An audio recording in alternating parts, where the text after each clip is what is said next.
Some audio.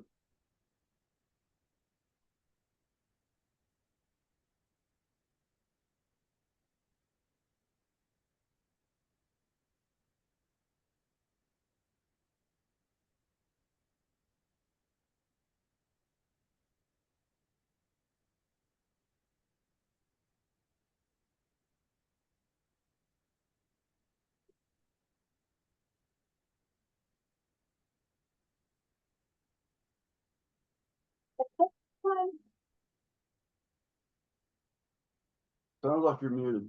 There's no audio coming through.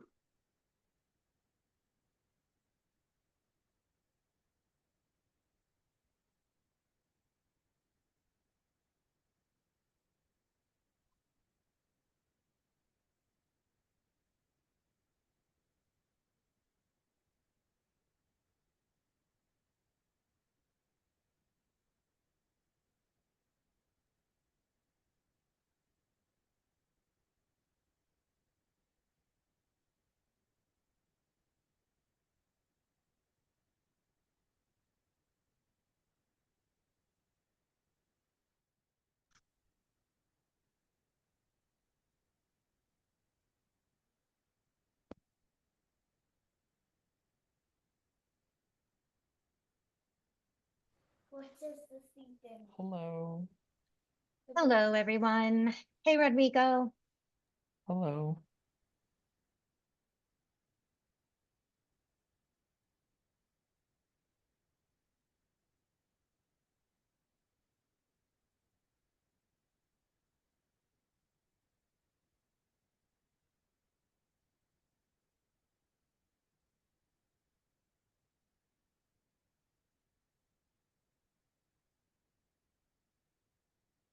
Hi, Glenn.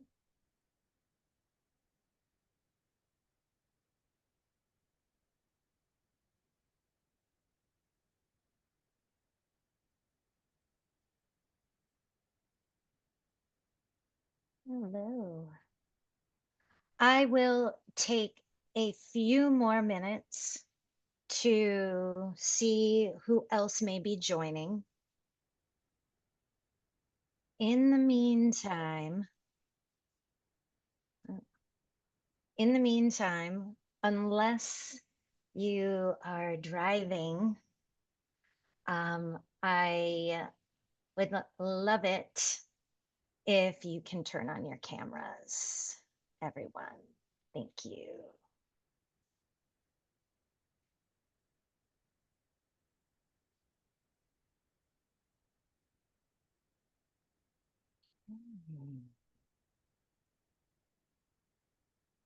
Hello, everyone. Couple of new faces. Excellent, excellent. Can everyone hear me okay? Yes? Nod? Perfect. Okay, thank you.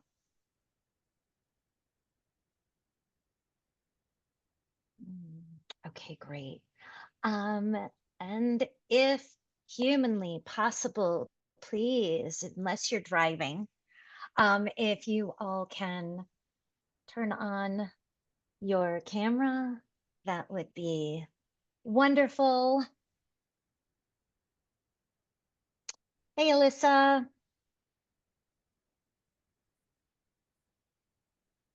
Okay, let's do one more minute.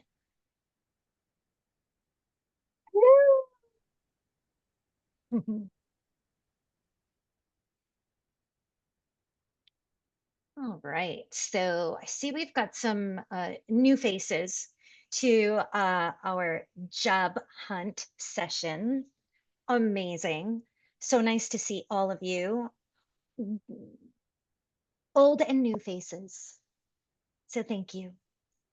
Um, so since we do have some new faces, I am going to review what we've been covering in our sessions, both in the evening or in the afternoon. So at noon every Tuesday, Eastern Standard Time, as well as 6 p.m. Eastern Standard Time. We have been focusing on LinkedIn. So week one, we talked about why LinkedIn matters and its role in today's job search. Second week, we started with the profile basics. So, running through your photo, your headline, banner, contact info, and headline curation. Week 3, we started crafting a compelling summary. Week 4, we discussed showcasing our skills, projects, and education on our LinkedIn profile. And week 5, we talked about customizing the LinkedIn URL and contact settings. Now, last week, we started something that I think is a very important part of the job search and is the part 2 of applying to jobs. And we started talking about that last week. So, building your network. And that was part 1. We'll be doing part 2 this evening. So, last week with building your network part 1, we talked about who to connect with and how to personalize your invites. And we also drafted and hopefully sent 3 real connection requests. Now, what we are going to be talking about is picking up from our last session. So, this is going to be talking about showing up authentically on LinkedIn. Now, your LinkedIn profile is your storefront. How you show up in the feed is how people see you walking around the neighborhood, right? Are you engaged? Are you visible? What do you use LinkedIn for? So, raising your hands can be a virtual hand or your human paw. Who here has commented on a LinkedIn post in the last week?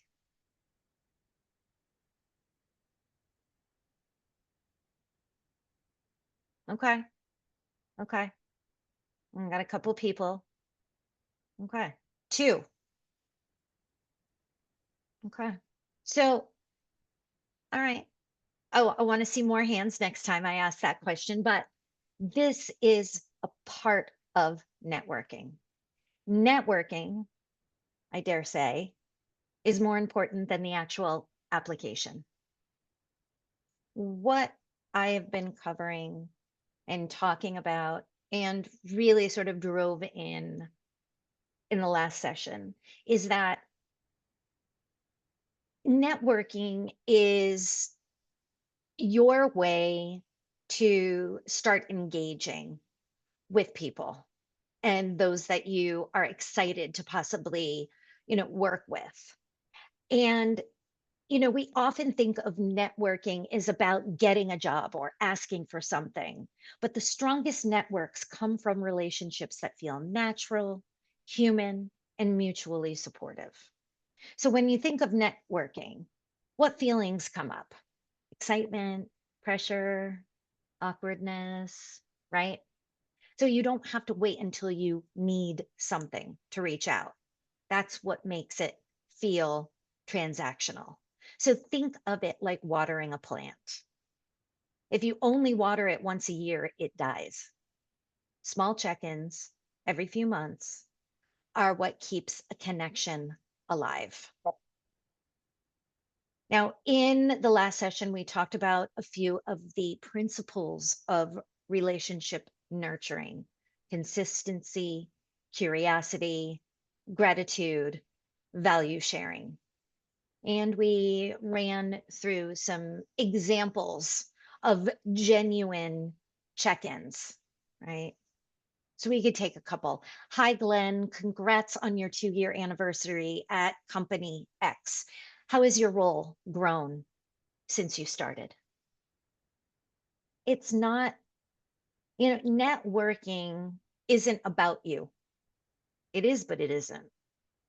It's really about connecting with those that you are excited to work with. It is also about connecting with those people who are posting the jobs. Sometimes in a job application, especially if it's coming from LinkedIn, you will see a profile of the person who posted the job. That's an easy ad.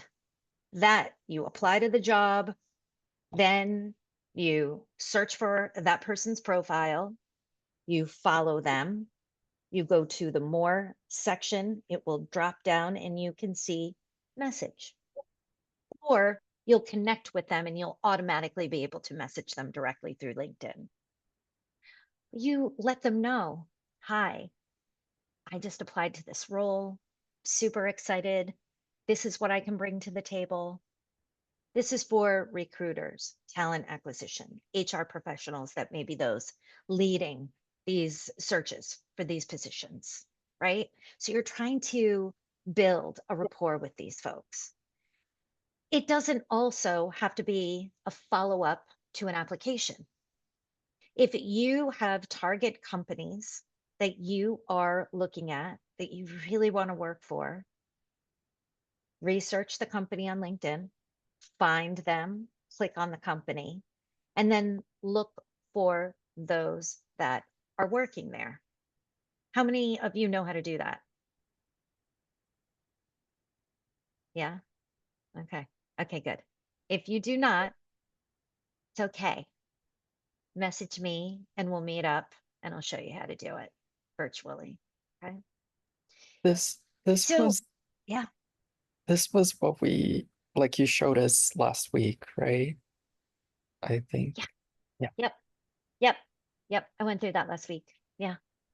So, example of some genuine check-ins. I mentioned the one, congratulations for a 2-year anniversary. There's also one, hi, Rodrigo. I remembered you mentioned you were moving into product management. I came across this article about transitioning careers and thought of you. Hi, Alex. You mentioned your team was expanding. How's that going? It must be exciting. Genuine. 1, 2 sentences, nothing wild, nothing extensive. So it's really about making yourself visible. And you can use different things, a life update anchor, right? Like, hey, I saw you moved. Hey, I saw you've been freelancing with Tech Joy Academy, and it made me think of your journey.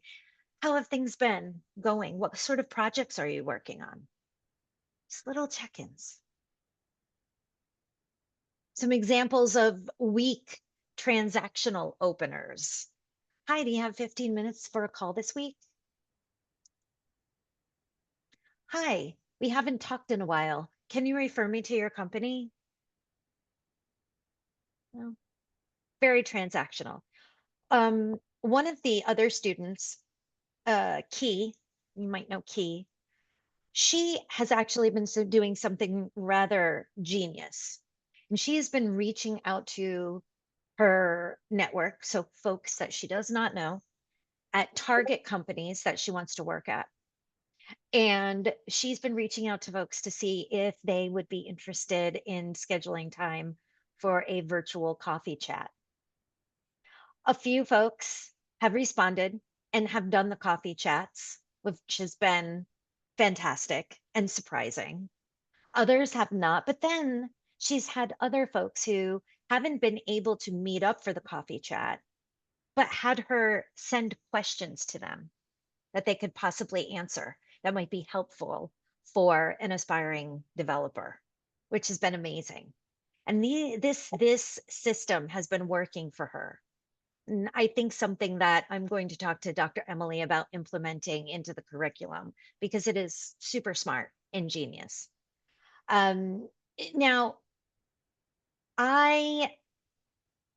this session, so session B, as I mentioned, we will be talking about showing up authentically on LinkedIn. Best practices for commenting. Let's run through that a bit. Something that would be weak. Congrats. You know how people post, I just got promoted or I got a job, and you can make a comment and it'll automatically input something with like a balloon or uh one of those sound blowing things that you have at parties. Yes, of course, it's easy, and I'm also guilty of doing that. Congratulations, sort of thing. But congrats on the promotion. What's been the most exciting change in your role so far? That makes it a little bit more meaningful. And it also strikes up a conversation, right? It is a framework. Yeah, exactly, Michelle. Yeah. And there is a framework. So you acknowledge, like, congrats, thanks, interesting. Add a perspective, a story, or a question. Keep it short, 2 to 3 sentences. And the key point, your comments reflect your voice and expertise more than your profile sometimes does. And this is why it's important to actually engage with LinkedIn, to create your own posts. Maybe you listen to a podcast um, about development, full stack, low code, what have you, and you thought that it was particularly inspiring. Share it on LinkedIn. It starts the engagement, right? So the rules of genuine networking message. Keep it short. Doesn't matter if it's in your industry. I mean, it matters if you're targeting getting a job. Yeah, sure. I mean, and this is really what we're talking about. We're talking about networking to identify a job, whether that is full-time, freelance, consulting. I mean, you could just have people that you admire, um, uh, and you're sort of just following, maybe it's a hobby. But for gaining employment, this is really the focus.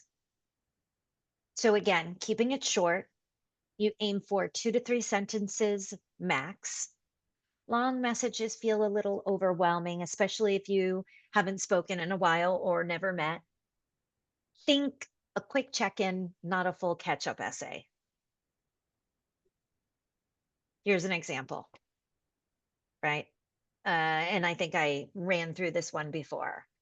Hi, Sam. Congrats on your new role at Joy of Coding. How's the transition been for you so far? Make it specific. Reference something real, a past conversation, their career move, a recent post, a shared experience. Specificity shows that you're paying attention, not mass messaging and not copy and pasting. We're looking for impactful, unique.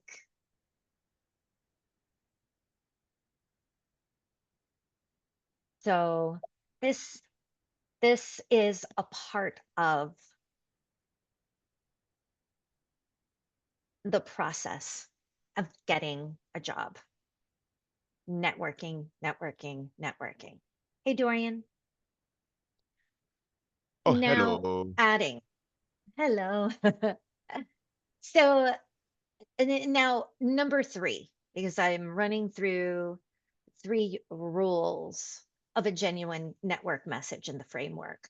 So number 3, add curiosity, ask a light question. End with a gentle, open-ended question that invites them to reply. Avoid questions that feel like a big ask or require lots of effort. Short and sweet. Yeah. Okay. An example. Hi, Allison. I remembered you mentioned launching a project last time we spoke. How's it been doing? So again, the quick formula that you can follow. Greeting in specific detail, plus brief acknowledgement or gratitude, plus light question. Now, putting it all together, here are a few examples. Hi, Chris. I just saw it's your 2-year anniversary at Joy of Coding. Congrats. What's been the biggest change in your role since you started? Hey, Alex, thanks again for recommending that podcast months ago. I've been hooked. Have you come across any new ones you've been enjoying? Hey, Jordan, I noticed your team just launched a new product. Congratulations. What part of the process did you enjoy the most? Simple, straightforward. Now, here is what I would like to do. I propose that we do a guided practice.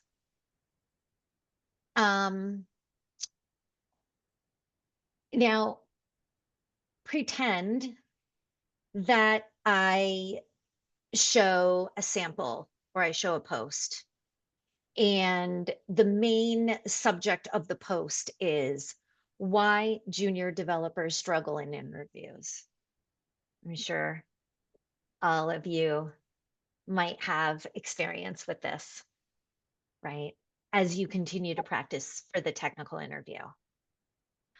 Write a comment that adds to the conversation. Okay, so again, take a moment, pretend that someone that you follow, could be me, posted an article about why junior developers struggle in interviews. Write a comment that adds to the conversation. What would your comment be? Could be drawing from experience. It could be drawing from experience as a junior developer. Or maybe you were a junior developer 5 years ago, and now you're a hiring manager, hiring junior developers. So now you have two perspectives, and all of you are going to have that experience. At some point, you are going to be hiring for your own teams. So let's take a couple of minutes. Funny, Alyssa. Let's take a couple moments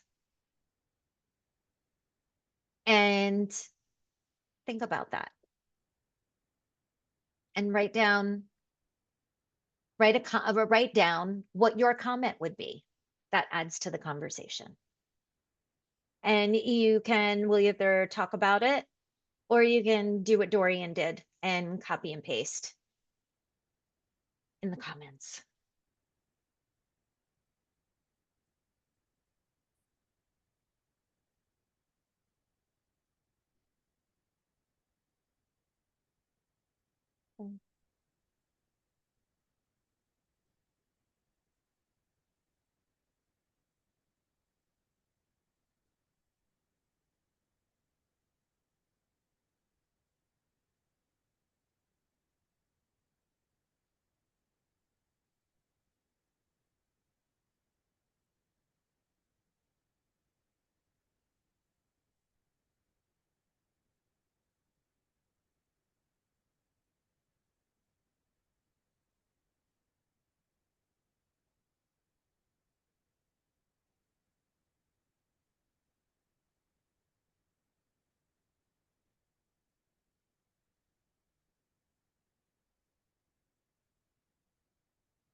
How's everyone doing? Finished?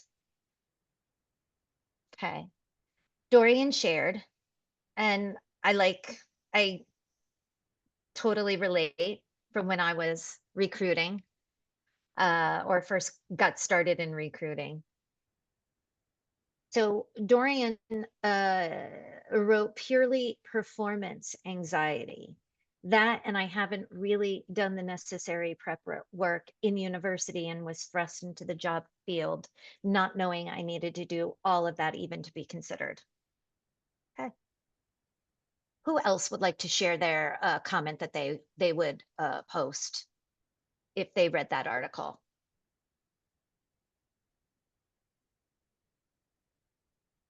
Who's gonna share? Otherwise, I'm going to pick someone.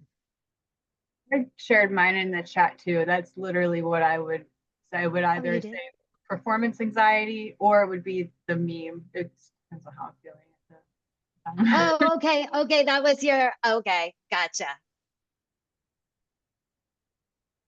Okay. Michelle gets panicked and tongue-tied. Yeah, Rodrigo and I talked about that today in our one-on-one. Taking a deep breath and standing in your power because you know all of this. Just have to calmly pull it out and express what you know. Turtle, what about you? Do you have something to share? Just need to spend more time hanging out on there like that. You know, like, there's times when I go to Facebook and don't accomplish anything. I need to redirect that time, spending time kind of scrolling through LinkedIn. Okay. Okay. Rodrigo, do you have a comment? Any idea of a comment that you would share? Yeah, so I was actually writing, and sometimes it takes me a long time to get the right words. But I was Yeah. saying hi and then saying, the name of whoever posted. So Mhm. hi, John. Yeah. That's a Yeah. very interesting question and topic. I believe one of the things that play a big part in how a candidate does in an interview is related to how they present themselves. Mm. Do they show up like, and that's the part where I stopped, but I wanted to say, like, do they Okay. show confidence, or do they seem reserved? Because that's one of the things that we talked. Yeah. Yeah. Yeah. 100%. We talked about coming up with a script about discussing who we are. And this is a little bit off topic of the objective of what we're immediately speaking about. But if you, to Michelle's point, if you get tongue-tied and nervous during interviews, for the most part, an initial interview with a recruiter is typically the first step. Then if you pass the recruiter will share your resume and any, your GitHub, if you have a portfolio, yada, yada, send that, share that with the hiring lead. The hiring lead will then say, yeah, I want to meet Mac, Alyssa, and Rodrigo. Maybe even let's see how they do. And if I don't move forward with any of them, we'll pull in Dorian. Okay. Then all of a sudden you're in front of the recruiter and the recruiter will say, Mac, it's great to meet you. Thank you so much for taking the time to connect with me. Tell me a little bit about yourself. That's when it has to be like butter rolling off your tongue. No ums, no likes, no you knows, no so's. It's pure confidence. You're talking about yourself. And if you get tongue-tied doing that, I used to, see, I used to, but for interviews, and I still do it when I am interviewing for a company, I craft my script. Who am I? It's a nice little exercise. Who are you? You're more than your code. You I better be. I don't know Yeah. if this is pertinent to the conversation, but because like just what Glenn said in the comments was basically how I described myself, right? Because he says it's lack of confidence in my skills, underselling, and I said that to you today. But bringing up my background as a teacher, I always felt that while I was teaching, I sort of put up a show or a performance in a sense that Yes. I'm doing that outside, right now. exactly, where outside I can just like, okay, now I can relax and just, it's fine for me to, not worry too much, or I don't know. But while I was, teaching in, Mhm. let's say, then you almost like put on this performance, I guess. Yeah. Yeah. No, you do. It's all an act. It's all in a performance. That's what I'm doing right now. But it also, I know that I'm helping people. So that is also what drives me. But getting back to what Rodrigo has been saying and what Glenn said, and really what all of you are saying is that you come up with your script so that it rolls off your tongue. And you can be on a Zoom call with an interviewer and you can have that script up on your screen or memorize it. Just keep talking it through. I write scripts for pretty much everything that I do for recruiting, for work. I will, if I know that I have an important meeting with a managing director, a chief talent officer, a chief finance officer, because those people, male or female, are very scary chief finance officers. And I'm not a numbers person. So I, that's where I get my, oh, Nando would be very upset that I'm not remembering this term. Um, I get a lot of self-doubt. Like I can't talk about, like I'm not good enough to talk about numbers. What do I know? How can I possibly to contribute to this conversation with this crazy chief talent officer Is that or what they chief talk finance about? officer? Is that what they talk about? They just Numbers? talk about numbers? Yeah. Oh Like, yeah. It's all about numbers, baby. All like about scope and can we afford it?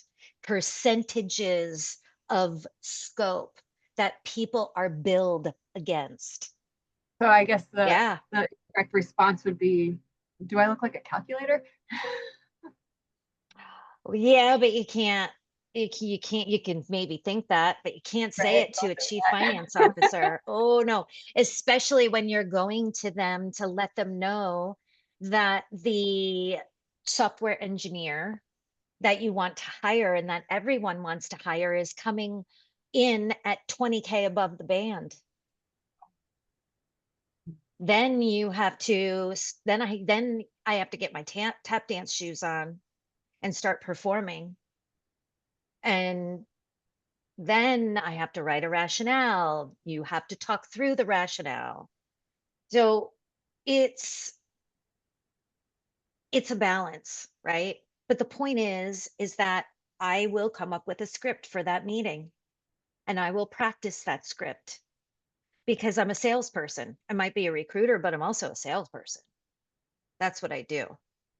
I'm also, if I am helping a candidate prepare for an interview, I will write a script for myself because I want everything to be, I want to make sure that I'm advocating for this person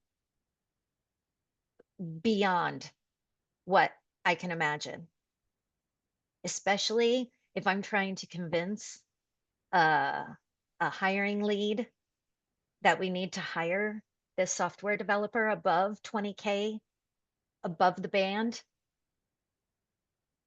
And then looking at his team and considering internal equity. That's another conversation for another day. Like, this is what recruiters go through. I know recruiters are bad, bad, bad, right? I know, I get it. So trying to get away, And all, trying to get rid of his team and take him. I'm sorry, what's that? So you're trying to get rid of his team and just take him? No, quite the antithesis.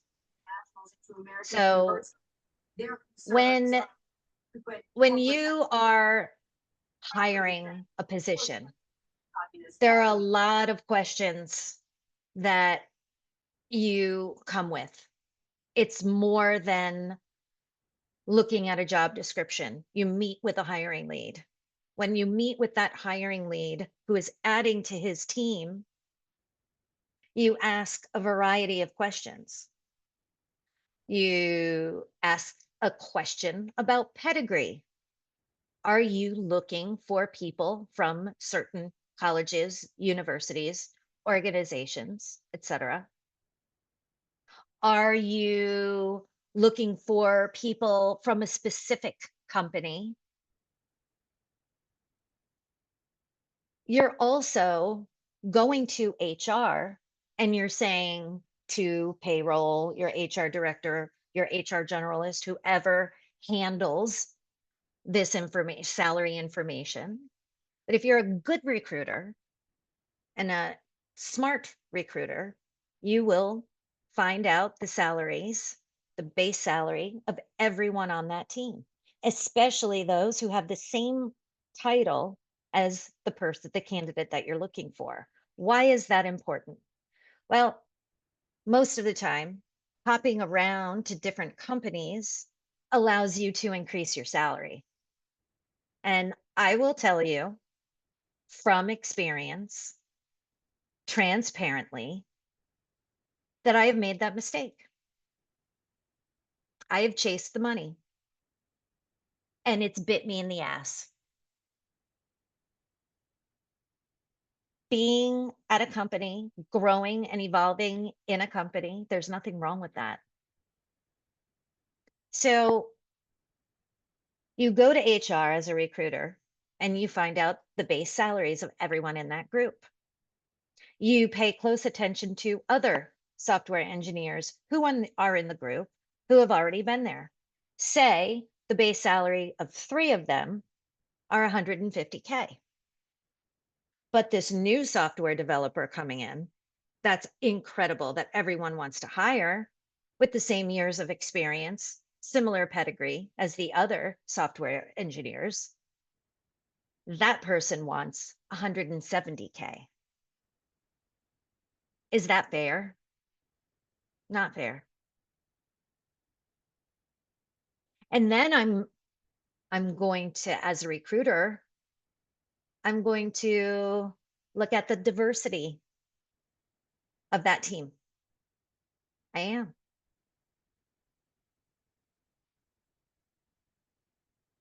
So it's important that new hires are coming in at a band where they're not going to hit a glass ceiling. What does that mean? It means in a year, when you do performance reviews, is that person that you just hired, even if they kill it, bring in new business, clients love them, everyone loves this person, are they going to be able to get a raise? Probably not, because they're way above the band. And now we're playing catch up with the other employees. So these are things in the back of your mind to understand and think about. Okay. Getting back to, is there any value in lowballing your value to get your foot in the door? Sure, but it's all in how you articulate that, Turtle. Yes, I come with X amount of years of experience. And in my past roles, I have made more, but this role is a role where I know that I can be impactful on the team. I know that I can grow and I can be a success and I can bring everyone else with me. So I don't want to price myself out of consideration. Therefore, I'm very happy to be considered within the salary band that's been posted. That's how you articulate it. And there will be another Q&A session down the road about negotiating salary, because that is a technique for sure. And I'm just one of those. I'm an honest recruiter. I don't think I have met a recruiter like me, because I'm not hold the secrets to the chest and no, let's get down and dirty. Let's throw it all up on the table and then let's talk it through and figure out how we're going to make it work. Everybody's trying to get a job and fill a job. So that's how you do it. Honest conversation. When and how to repost content. How many people have reposted content that you've seen on LinkedIn? Dorian has, a couple other peeps. Cool. Yeah, 100%. I'm gonna lower my hand.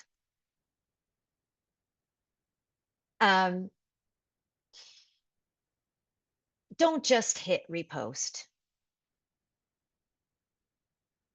Right. Add some context. Dorian, do you have a real question or is your hand still I up? did want to speak just a small bit. Yeah. I admit to being one of the guilty people who do not use LinkedIn nearly as much as I probably should, and I see a lot of my Shame on you. whether it be my alumni It's okay. or other people within my field, etc., trying to use LinkedIn to connect with other people. I know that my number of connections, for example, is pitifully low for somebody within my position looking for a job, etc., something like that. So I was hoping if I could find some resources on how exactly to make those connections, because from what I've been seeing, a lot of my alumni, at least from university, have been like learning about how to just make posts on LinkedIn to try and get engagement, even if it's something that I wouldn't really care about. They'd be making posts every week just to ensure that, something's on the board, make it seem like they're active. I don't really do too much. So where can I, bring these posts from? Like, what do I talk about? Things like that. I suppose that doesn't need to be answered now, but like, where can I find that information? Yeah. Yeah. No, and you and I are meeting tomorrow, so we can talk about that tomorrow as well. But for the group, um, I mean, I've been starting with podcasts. I have been listening to some developer podcasts. I got to tell you, you guys, I have absolutely no idea what they're talking about, because it's like learning a language, right? I love listening to French. I think it's just so beautiful. I do not understand it. I listen to French radio, Italian radio, Spanish radio. I have no idea what they're saying, but I love hearing other languages. And I suppose it's because I was living in New York City for over 40 years, and now I'm in upstate New York. And I have to be honest, I miss culture. I'm starving for culture. I am just starving to walk down the street and hear a million different languages that I don't understand, but somehow that's so comforting.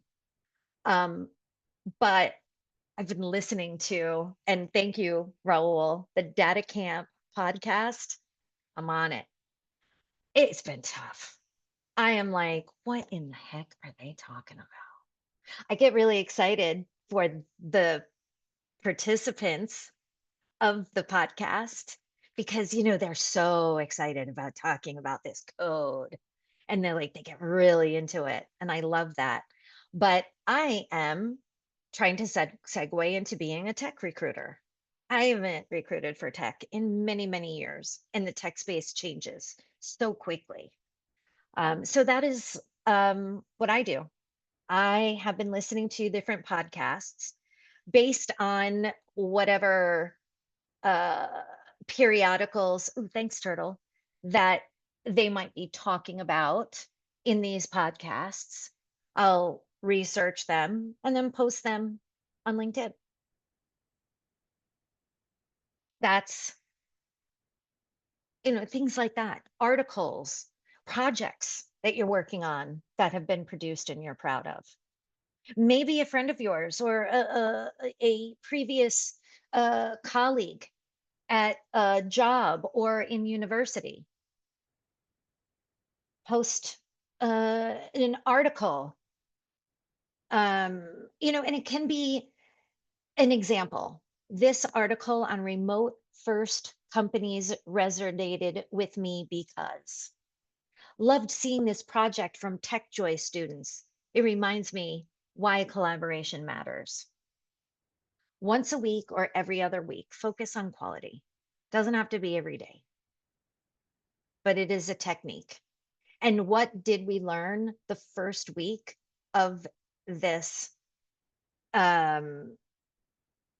of these Q&A sessions about focusing about LinkedIn and why it's so important? Visibility. Visibility is critical because, again, remember, what is the first thing recruiters do when they receive your application? Or maybe you were referred to them. Who's been listening? Who's been paying attention?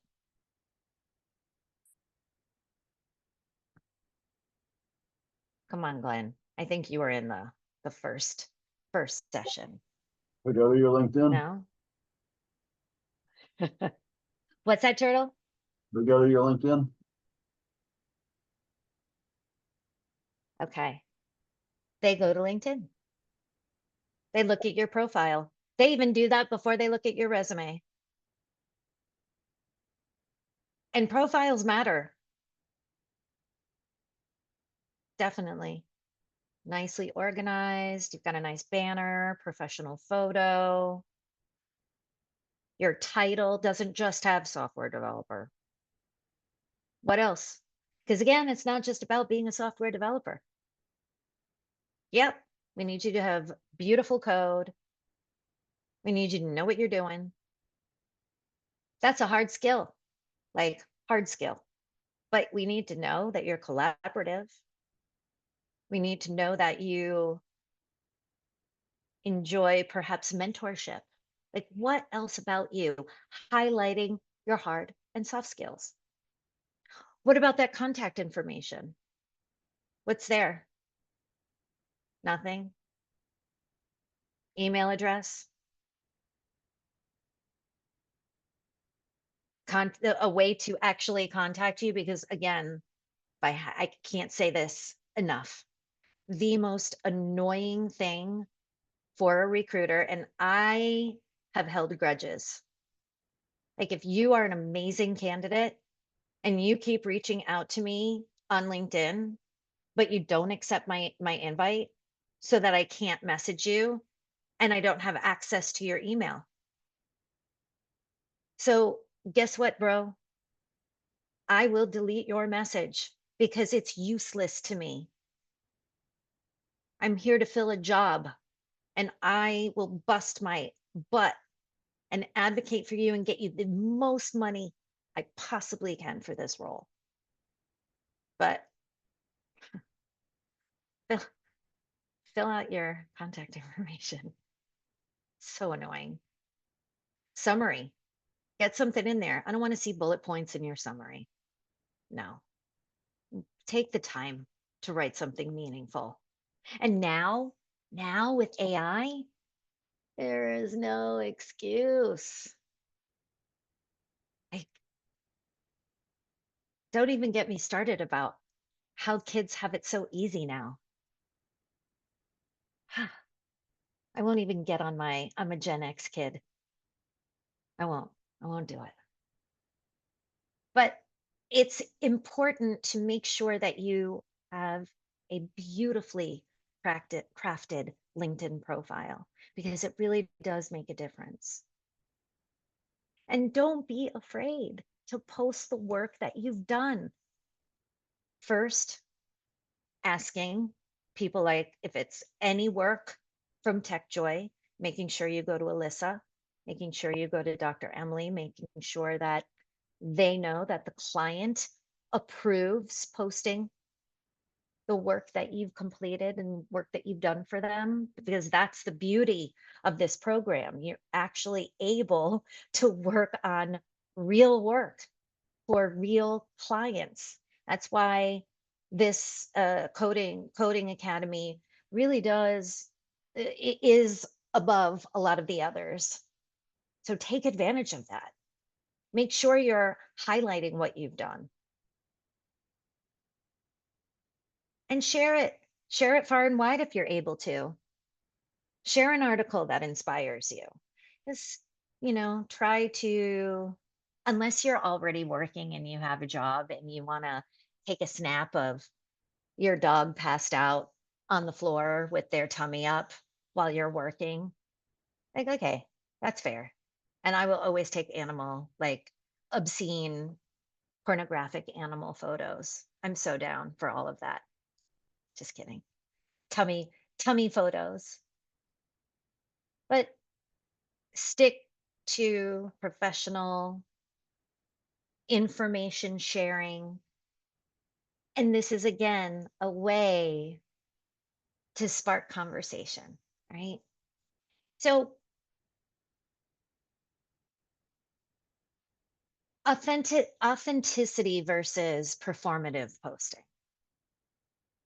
So here's a group brainstorm. What makes posts feel fake? So bragging, generic, inspirational quotes. Have you guys seen posts that you're kind of like, oh my God, that's so stupid? Yeah. Okay. Well, I saw you nodded in your head. You're like, oh yeah. All right. Dorian too. Okay. All right. Yep. Allison's sneaking her hand. Oh, there were two hands. She at one point had two hands up. But I have a question or something like. Oh, okay. If I see a Yeah. post For it. and it's like a wall of text, I usually just don't even look at it. Like if I have to hit the Yeah. button to see more, I don't want to do that. Yeah. Yeah. And you know what? There may be a point where that longer posts, it means something. But when you are reaching out to someone at one of your target companies, or you are posting an article or a link to a podcast that was impactful, things of that nature, keep it short, keep it sweet. I loved this, yeah, Raul, yeah, video posts. Yes, you can do video posts if you want to, if you are comfortable in filming that sort of content, and if you're comfortable in front of a camera. I am not. The camera does not like me. Every angle is not a good one. So, yeah, if that's your niche, if that's your thing and you feel comfortable and you feel like it's warranted, sure. But tips for authenticity. Use your own voice. Don't copy corporate jargon. Highlight others' work, not just your own.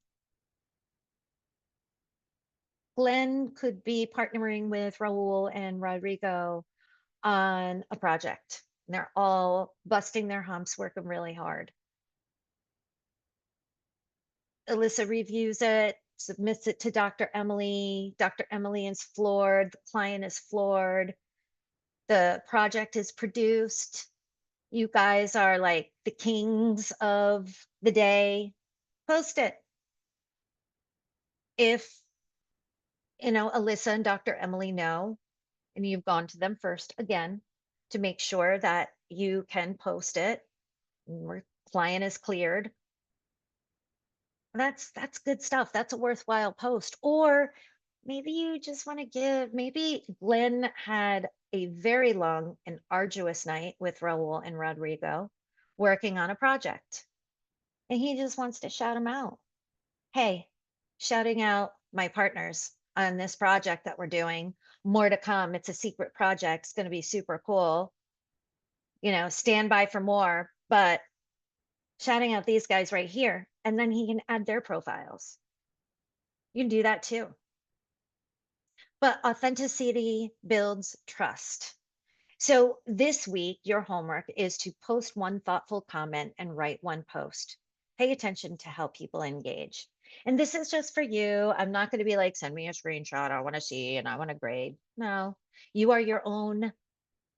You answer to yourselves. And this is for you. So why not? Why not engage? Why not do it? Chelsea, you said one Yes. thoughtful post and one meaningful comment. So here, I'm gonna copy and paste this into the chat.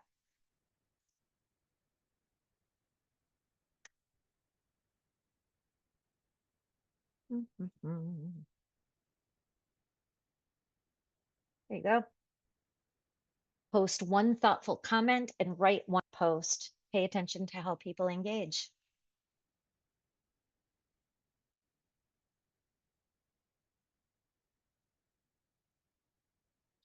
Any questions, thoughts, concerns? Anything you feel I can do better? Dorian, your little paw is up. Is that a mistake or do you have more to Oh, say? I just forgot it was up. My Oh, bad. okay. Oh, Oopsies. good. But there's that. I mean, we'll talk a lot more later, so I'm kind of reserving my questions for then. So, the Oh, other I can't wait. and yeah. But other than that, yeah, Awesome. I appreciate these sessions. Ev- They're very helpful. Of course. Of course. And folks, if any of you have missed the previous sessions, I do believe that they will help you a great deal with restructuring and editing your LinkedIn profiles. These are all recorded.